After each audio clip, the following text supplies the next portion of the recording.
Vamos lá, galera, agora sim chegou a melhor matéria, da área da contabilidade que é aplicada ao setor público. E eu digo isso não porque eu trabalho na área pública, não porque eu sou mestre em administração pública, não porque eu sou especialista em gestão pública, não porque eu trabalho como contador público há mais de 6 anos no governo federal, mas eu falo isso porque realmente é a melhor de todas, tá? Sem qualquer inclinação para isso. Então, recadinhos rápidos. Lembra de comentar de onde você está assistindo. Lembra de me seguir no Instagram e publicar lá que você está estudando, que eu reposto no Stories. Eu quero juntar todo mundo no dia da aprovação. Quando você passar na porra dessa prova, você vai postar lá muito feliz e tal. Me marca. Eu quero juntar todo mundo que passou e que eu pude de alguma forma contribuir para eu divulgar aqui e a gente fazer o canal já alcançar outros estudantes, para que esses estudantes possam ter acesso a material de estudo, segundo os comentários de vocês. Gratuito e de qualidade, tá? Então, acho que tinha mais algum recado, deixa eu ver. Sobre propagandas. Algumas pessoas comentaram sobre propagandas. Pessoal, as propagandas são a maneira mínima do YouTube me remunerar por conta desse material que é disponibilizado gratuitamente. Então, peço a vocês que não se incomodem com as propagandas. Eu estou tendo cuidado apenas agora de colocar as propagandas apenas entre uma questão e outra, para que não prejudique o entendimento da questão. Então, entre as questões, é possível que apareça uma propaganda. Então, mas você pula e continua assistindo sua aula, tá? Na descrição do vídeo tem muita coisa legal para você. Esse trabalho que eu faço aqui no YouTube ele é gratuito, mas eu também tenho cursos online com certificado que você pode adquirir com matrículas e valores muito baixinhos, muito pequenos. Curso com certificado válido para todo o Brasil. Então, acesse aqui a descrição, tem um link lá explicando direitinho. Tem curso de administração pública, contabilidade pública, orçamento público e vai entrar muito mais. Válido para horas complementares de faculdade, válido para você que é servidor público, que quer fazer uma progressão na carreira, tá bom? Então, vamos lá, vamos seguindo. Olha que beleza. Cadê? Vamos passar aqui. Opa, pronto. Olha só, primeira questão. Em 20 de setembro de 2017, deixa eu logo pegar aqui o marca-texto, vou anotar aqui umas coisas. E para a galera que estava preocupada com a mesinha digitalizadora, que eu comentei em aulas anteriores, não era mesa, era só o software aqui do computador que não estava lendo direitinho os dados, já deu certo, tá? Então, olha só, em 20 de setembro de 2017, um órgão do Poder Judiciário Federal empenhou despesa no valor de 50 mil. Então, em 2017, foi empenhado 50 mil. Referente à aquisição de um veículo para utilização nas suas atividades. Em 1º de outubro de 2017, aconteceu o quê? O veículo foi entregue. Para você que já está estudando comigo aqui, sabe que o momento da entrega é o momento em que ocorre a liquidação da despesa, né? Então, muita atenção aí. No momento que foi entregue, no momento em que o fornecedor cumpre a parte dele no empenho. Lembra, empenho é o ato emanado pela autoridade competente que cria para o Estado a obrigação de pagamento pendente ou não de implemento de condição, conforme a Lei 4.320 de 64. Só que o empenho, basicamente, é a reserva do recurso orçamentário. Utilizar o recurso disponibilizado no orçamento e reservá-lo em nome de um favorecido por conta de um objeto a ser entregue ou um serviço a ser prestado. E nesse caso, a entrega foi em outubro. Então, a partir daqui, conta-se a liquidação. Para o fornecedor, para ser uso no órgão público, e nessa data, a vida útil do seu veículo e o valor residual foram estimados. Olha só, vida útil de 5 anos... e valor residual de 6.800. Lembra, o carro foi 50 mil, o valor residual 6.800. Então, o valor depreciável não vai ser os 50 mil. O valor depreciável vai ser a diferença entre os 50 mil e os 6.800, que é o valor residual. Vai gravando isso aí. Em 1º de outubro de 2018, um ano depois, em 1º de outubro de 2018, houve a liquidação da despesa. Liquidação significa dizer que a despesa efetivamente aconteceu. Ela aconteceu inclusive pelo regime patrimonial. Porque a gente tem no setor público regime orçamentário e regime patrimonial. Eu não gosto muito do termo regime misto, porque dá a impressão que é uma coisa e outra. Eu entendo que existe um regime orçamentário baseado no orçamento e existe um regime patrimonial baseado no fato gerador. Fica aqui nessas aulas, assistir todas as revisões que eu estou postando aqui, que eu vou explicar bem ainda essa diferença. que eu acho que alguns livros acabam misturando muitas coisas, chamando de regime misto. Não é regime misto, é regime orçamentário, com base no orçamento, e regime misto, e regime patrimonial, com base no fato gerador, tá? Sim, liquidação de quanta despesa? Ó, R$400. O que foi, meu Deus do céu? Gastaram R$400 nesse carro já? Tá, revisão periódica. Tranquilo. Então, a despesa com revisão periódica. Revisão periódica. Aí eu pergunto a vocês, por acaso existe para a entidade a expectativa futura de que esse investimento na revisão agregue valor ao veículo? Porque se essa revisão agregar valor ao veículo, esse gasto vai ser ativado. Se essa revisão não agregar valor ao veículo, for uma simples manutenção, como parece que ela é só uma despesa. Então, o entendimento que a gente já vai ter que ir tendo enquanto vai lendo a questão. À medida que você for lendo a questão, vai tentando construir cenários na sua cabeça de o que é que o examinador pode pedir. Então, continuando, gasto esse ano. Pia, tá aqui, ó. Esse gasto não gerou benefícios econômicos futuros. Eu falando aqui, aí a questão já falava, né? Até porque eu sou pego de surpresa, que eu elaboro esse negócio. E quem me conhece pessoalmente sabe que eu dou umas viajadas, tem hora que eu esqueço essas coisas. Aí aqui eu realmente não lembrava. Mas daqui, ó, não gerou benefício. Se não gerou benefício econômico futuro, nem potencial de serviço, esse valor de R$400 não vai ser ativado ao veículo, ele não vai ser agregado ao veículo. Ele é só uma despesa.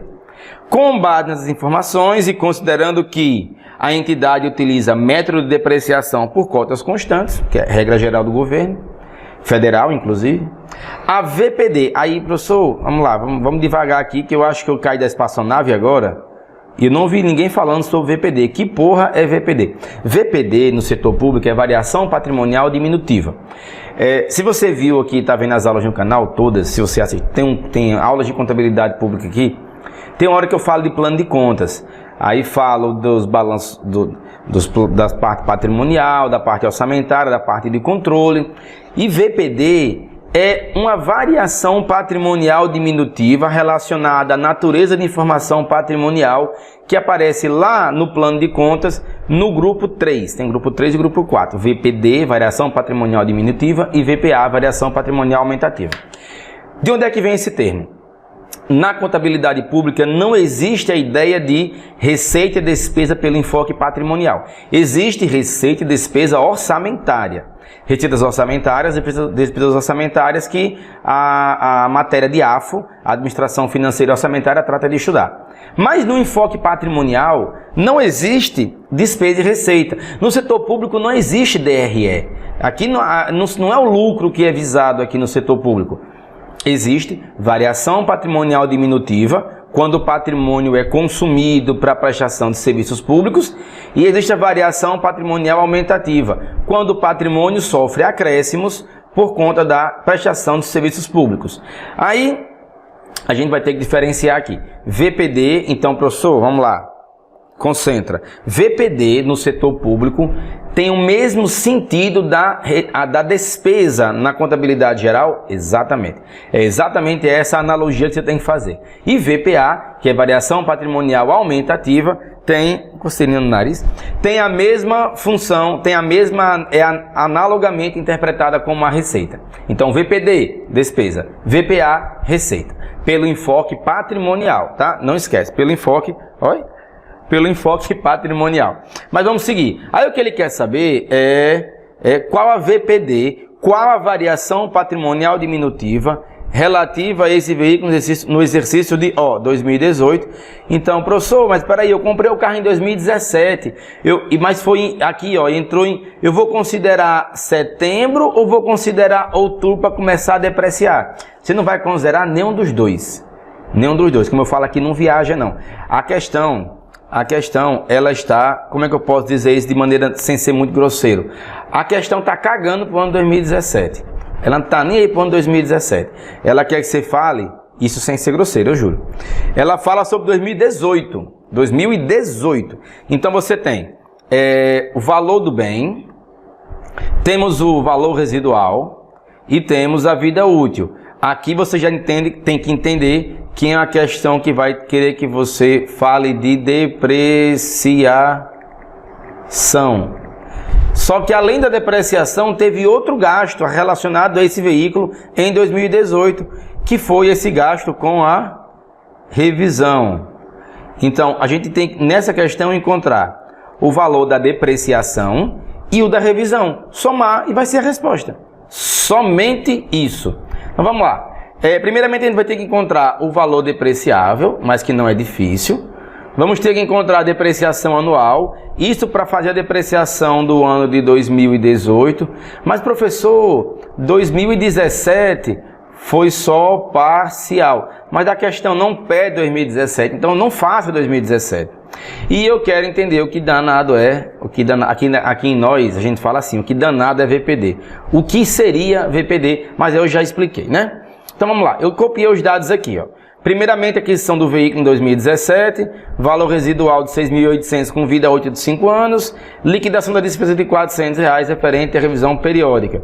Tem mais alguma coisa? Não, acho que é só... depreciação por cotas constantes e a questão que é a VPD de 2018. Então vamos lá, é simples. Primeiro vamos encontrar o valor residual. É os 50, residual não, residual a gente já tem. Vamos encontrar o valor, aproveitar para apagar tudo aqui, ficou feio sua bexiga. Parece que eu estou escrevendo em cima de uma moto, escrevendo em cima do mototáxi. Então olha só, primeiro vamos encontrar o valor depreciável, que seria, que é os 50 mil do valor do bem, menos quanto? Menos 6.800, que é o valor residual.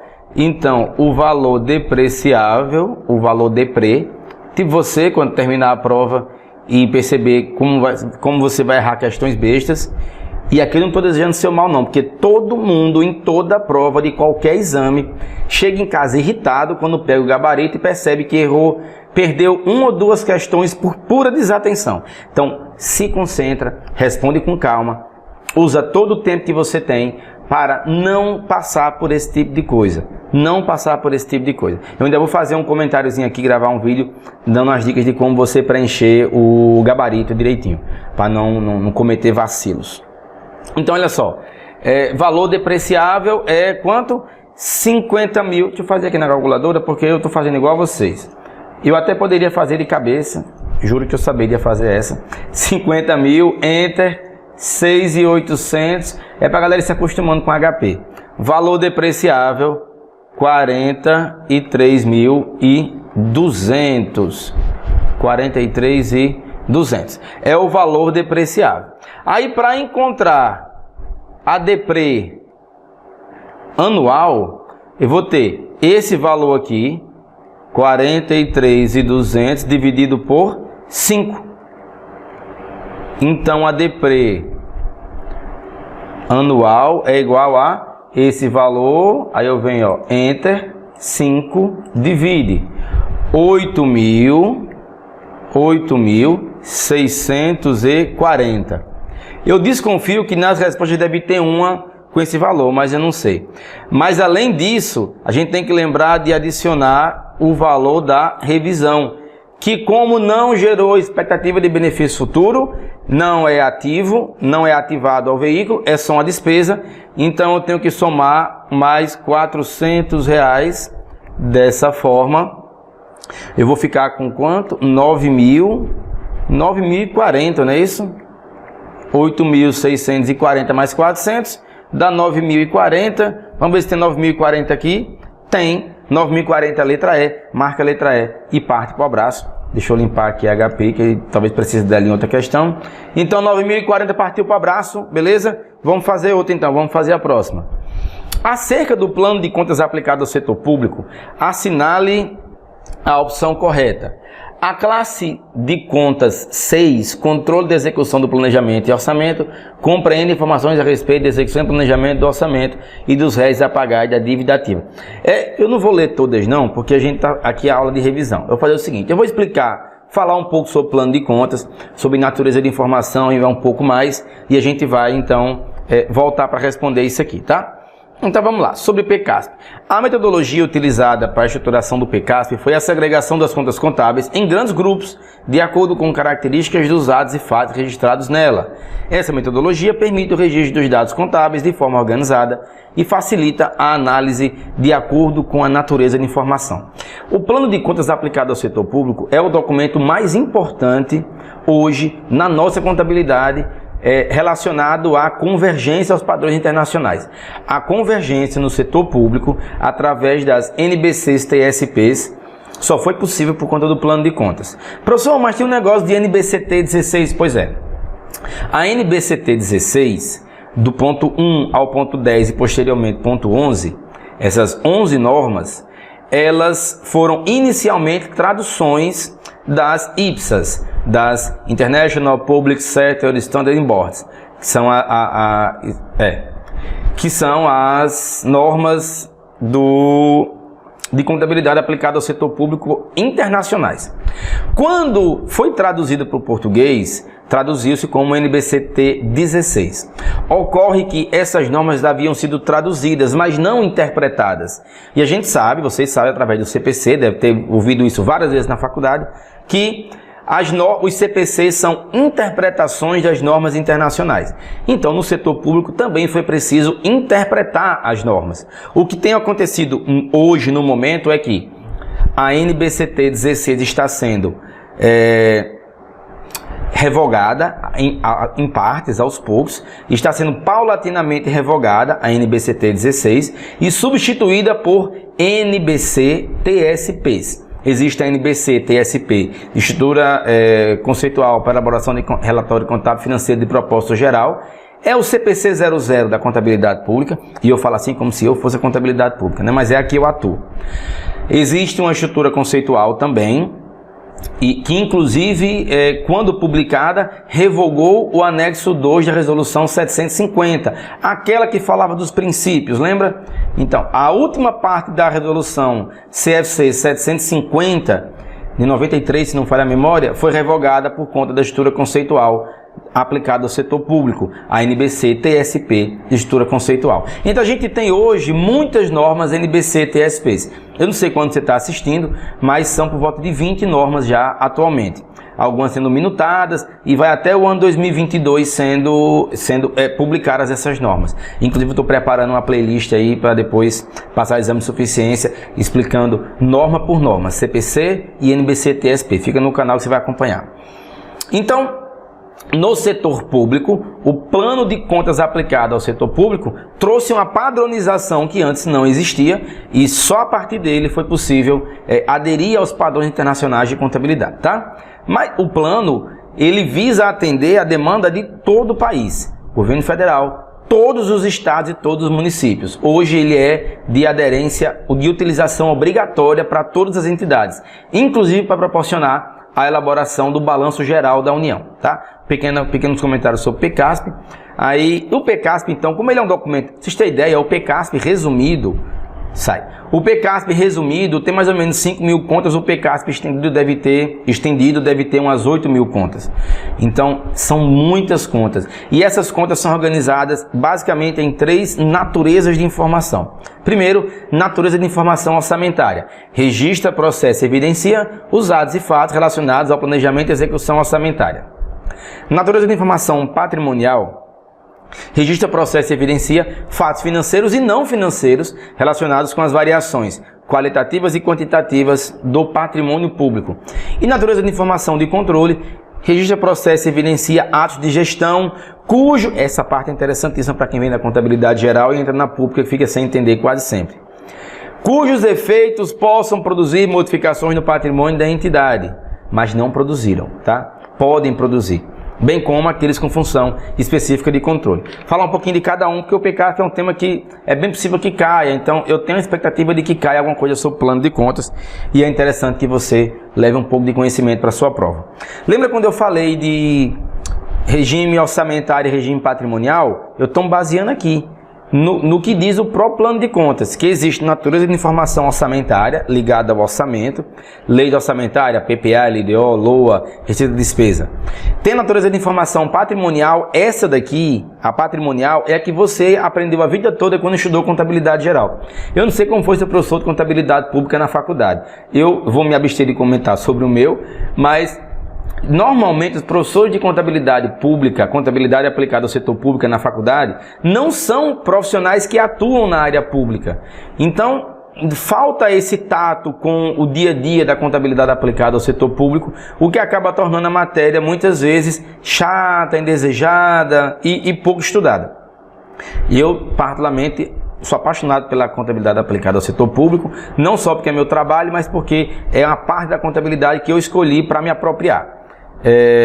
Mas o regime orçamentário, lei orçamentária, regime patrimonial, você pega, sabe em que? No fato gerador. Sabe regime de competência? Mas professor, não era regime de competência? Não. Hoje a contabilidade pública ainda vive basicamente dois regimes. Um regime orçamentário, pelo balanço orçamentário e financeiro, e um regime de competência ou regime patrimonial, no balanço patrimonial e demonstração de variações patrimoniais. Cada uma meio que ficou com dois balanços. Então o que a gente faz na contabilidade pública hoje faz a contabilidade duas vezes. Uma pelo regime orçamentário, perspectiva orçamentária, e outra pelo regime patrimonial de competência do fato gerador, que é para cumprir a norma internacional. E o regime orçamentário obedece o quê? O regime orçamentário obedece à Lei 4.320, que é de 64 e que ainda vige no âmbito jurídico nacional. Então você não pode deixar de seguir a lei porque tem uma norma internacional. A gente tem que seguir o que está na lei, cumprir tudo que está na Lei 4.320, que não foi revogado ainda, mas tem também que aderir às normas internacionais. Então a gente tem balanço orçamentário e financeiro como obedientes ao regime orçamentário e balanço patrimonial e demonstração de variações patrimoniais como obedientes ao regime patrimonial, ou regime de competência. E natureza de controle é o quê? É para registrar tudo aquilo que não alterou o patrimônio, mas pode alterar. Um exemplo simples, a assinatura de um contrato. A assinatura de um contrato é um ato de gestão, que não afeta o patrimônio, mas possivelmente promoverá alterações, possivelmente irá afetá-lo. Isso que são atos potenciais, atos de gestão. Não afeta o patrimônio no momento que ocorrem, mas podem vir a afetá-lo. Continuando, o PECASP foi dividido então em 8 grandes classes. Aí nós temos ligadas à natureza de informação patrimonial, ativo e passivo. Esse é igual que você conhece no balanço patrimonial. Variação patrimonial diminutiva e variação patrimonial aumentativa, eu já falei, análogo à despesa e análogo à receita. Controle da aprovação do planejamento e orçamento, grupo 5. Controle da aprovação do planejamento e orçamento, grupo 6. Aí já ligadas à natureza de informação orçamentária. E por último, temos duas classes, ligadas à natureza de controle, que são os controles devedores e os controles credores. Então, 3 naturezas de informação, orçamentária, patrimonial e de controle. 8 grandes classes. 4 na patrimonial, 2 na orçamentária e 2 na de controle. Entendido? Então, olha bem para esse quadro. Se quiser parar para printar, eu vou ficar aqui, ó. Pronto. Parou para printar, vamos lá. Acerca do plano de contas aplicado ao setor público PECASP. Aí, para a gente acelerar aqui nossa resolução, eu peço que você vá lá na letra C. As classes de conta 1, ativo, 2, passivo, 3, VPD, 4, VPA, são classes de conta da natureza de informação patrimonial. E exatamente, tá certinho. Você pode ler as outras, pode conferir com o slide anterior e vai perceber que a letra C realmente é a correta.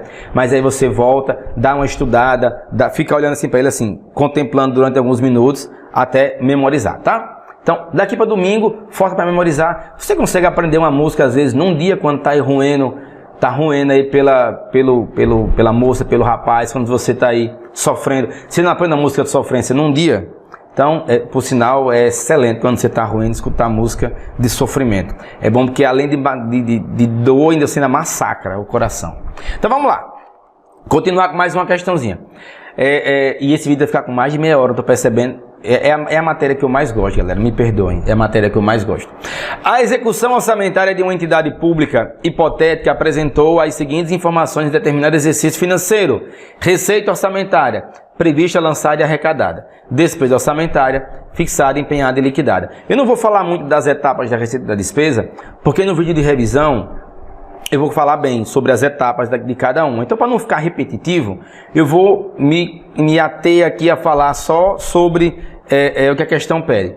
Ela pede, eu comentei no slide anterior que a gente tem hoje dois regimes: um regime orçamentário e um regime patrimonial. Falei que o regime orçamentário, ele tem como representantes nas demonstrações contábeis o balanço orçamentário e o balanço financeiro. E o regime patrimonial tem balanço patrimonial e demonstração de variações patrimoniais. No nosso caso aqui, a questão pede para você responder com base no balanço orçamentário. Então, o balanço orçamentário vai levar em consideração informações orçamentárias que obedecem à Lei 4.320 e não necessariamente estão vinculadas ao fato gerador. Considerando isso, então, a gente vai responder essa questão levando em consideração o enfoque orçamentário. Mas vamos lá, eu quero falar com vocês sobre o que são receitas e despesas orçamentárias executadas. Olha só, pelo enfoque patrimonial, que é o que a gente não vai usar aqui, o que importa é o fato gerador. Pelo enfoque patrimonial, o que importa é o fato gerador. Pelo enfoque orçamentário, o que vale é a lei. A lei diz que pertence ao exercício as despesas nele empenhada e as receitas nele arrecadada. Então, pelo enfoque orçamentário, pertence ao exercício financeiro as receitas arrecadadas e as despesas empenhadas, mesmo que a arrecadação seja de um fato gerador de anos anteriores, mesmo que o empenho só venha se concretizar no ano seguinte, não importa. Pelo enfoque orçamentário, se arrecadou e empenhou, é receita e é despesa.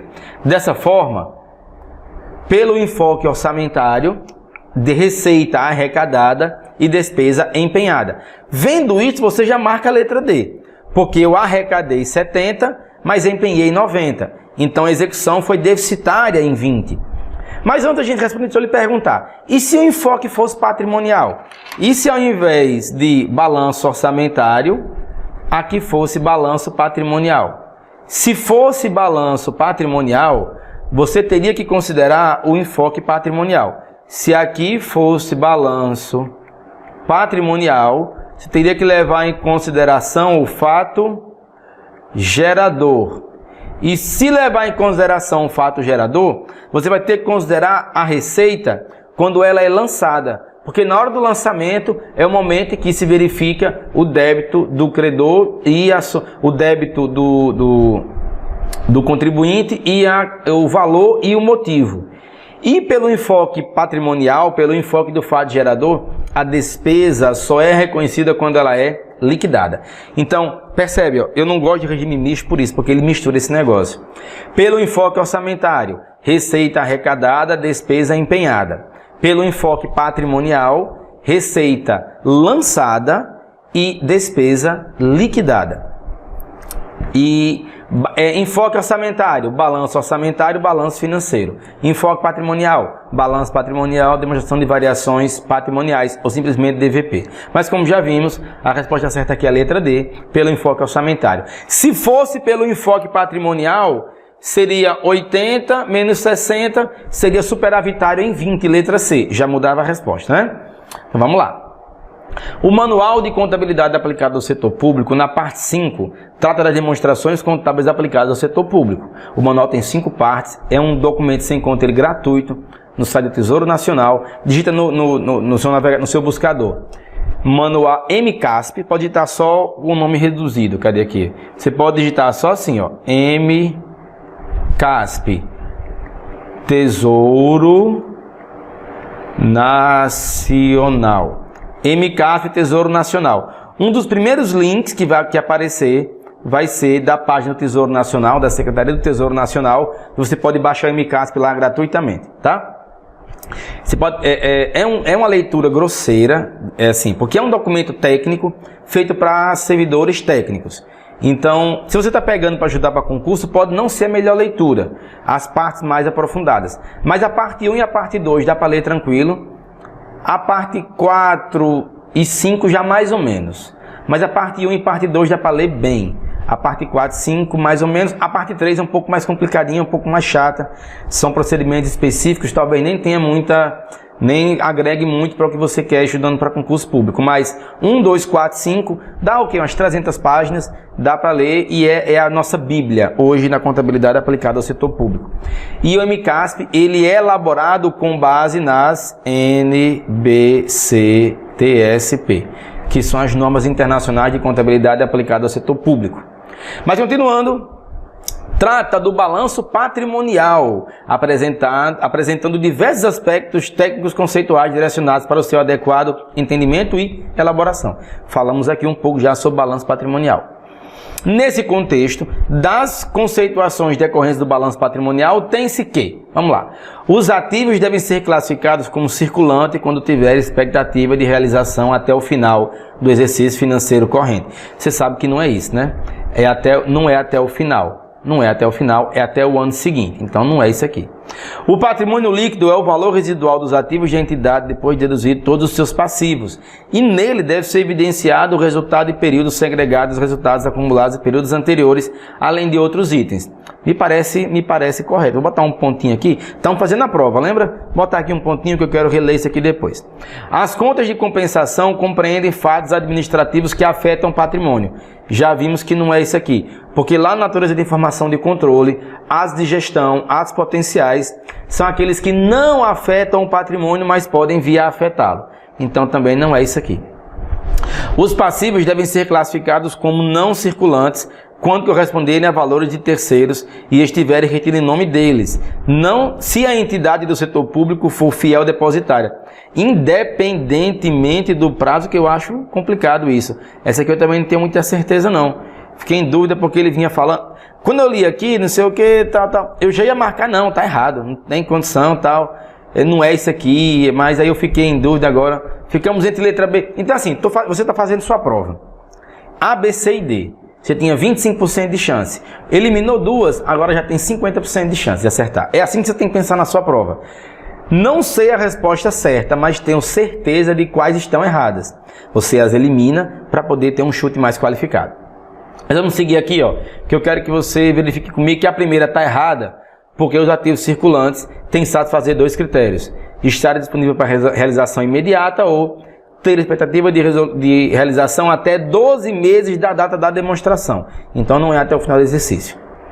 A letra B, olha, é o nosso gabarito. Então a gente marcou direitinho, porque está lá, ó, integram patrimônio líquido, patrimônio, capital social, reserva, tá, bastante coisa. Se você quiser ler, dá uma pausa aí, você pode ler tudo. Mas a gente vai seguir por conta dessa ser uma aula um pouco mais rápida. Então a letra B, beleza, é o nosso gabarito. A letra C, já vimos que está errado, porque esses valores têm que ser contra compensação e tal, são aqueles que não afetam o patrimônio, mas podem vir a afetar. E a letra D está errada, porque o prazo circulante compreende os passivos exigíveis após 12 meses da data da demonstração contábil, compreende a obrigação conhecida e estimada, não atendendo aos critérios. Então, aquele negócio de fiel, depositário, não sei o que, a banca viajou. A banca viajou, a resposta certa aqui a gente já tinha mais ou menos marcado, é a letra B de bola, a letra B de bola. Contabilidade pública, matéria muito boa. Ah, para falar nisso, eu tenho que dizer, aqui na descrição você encontra link para minha página da Unieducar. Lá vocês vão encontrar um curso Descomplicando a Contabilidade Pública. Adquire o curso, faz aí da sua casa, certificado válido em todo o Brasil. E você também, se você já está aqui, se você gosta do meu método de ensino, adquire um curso comigo. Tem Administração Pública, Contabilidade Pública e Orçamento Público. E vai ter muito mais no segundo semestre ainda, tá? Vamos seguir então. É a quarta questão, né? Nos termos das normas em vigor para o setor público, as demonstrações contábeis assumem papel fundamental por representarem importantes saídas de informações geradas pela contabilidade do aludido setor público, promovendo a transparência de seus resultados orçamentário, financeiro, econômico e patrimonial. Nesse contexto, A Lei 4.320, em seu artigo 104, estabelece que uma das demonstrações contábeis evidenciará as alterações verificadas no patrimônio durante o exercício financeiro, resultante ou independente da execução orçamentária, e indicará o resultado patrimonial. Essa daqui era o que você tinha que se pegar, ó. Resultado patrimonial do exercício. Resultado patrimonial do exercício. Ali quer saber se a demonstração é o balanço patrimonial, é o financeiro, orçamentário ou das variações patrimoniais. Eu chamo sua atenção para o seguinte: a norma fala que a demonstração das variações patrimoniais evidenciará, ó, as alterações do patrimônio resultando independente da execução orçamentária e indicará o resultado patrimonial do exercício. Dessa forma, você marca a letra D. Aí era conhecer a literalidade da norma. Mas para que você não se confunda, eu vou fazer um comentário aqui, ó. O balanço patrimonial na contabilidade geral é uma demonstração estática. Na contabilidade aplicada ao setor público também. O balanço patrimonial não dá resultado patrimonial. O balanço patrimonial é um retrato do patrimônio. Ele dá o resultado financeiro, que aliás, ele dá o superávit financeiro, que é a diferença do ativo financeiro e passivo financeiro. É uma questão muito técnica da norma, da parte da legislação orçamentária brasileira. O balanço financeiro dá o resultado financeiro, o balanço orçamentário dá o resultado orçamentário. Ele queria só fazer essa pegadinha para você. Resultado patrimonial, quem dá não é o balanço patrimonial. Quem dá o resultado patrimonial é a demonstração das variações patrimoniais. Resultado patrimonial é a comparação entre as variações patrimoniais aumentativas e diminutivas. É dado na DVP, que é uma demonstração dinâmica. O balanço patrimonial é uma demonstração estática. Ele em si não dá resultado. Ele demonstra o retrato do patrimônio. Quem dá resultado são as demonstrações dinâmicas. Balanço financeiro, orçamentário e DVP. O balanço patrimonial, nele você consegue extrair o superávit financeiro pela comparação de grupos de contas, ativos financeiro e passivo financeiro, que vem em quadros auxiliares. Isso eu explico no curso lá de contabilidade lá na Uneducar. Então acabou, olha só, achei que tinha outra. Então, pessoal, muito bom ter mais esse encontro com vocês aqui. Espero que você tenha gostado, espero que você esteja se preparando e faça uma boa prova.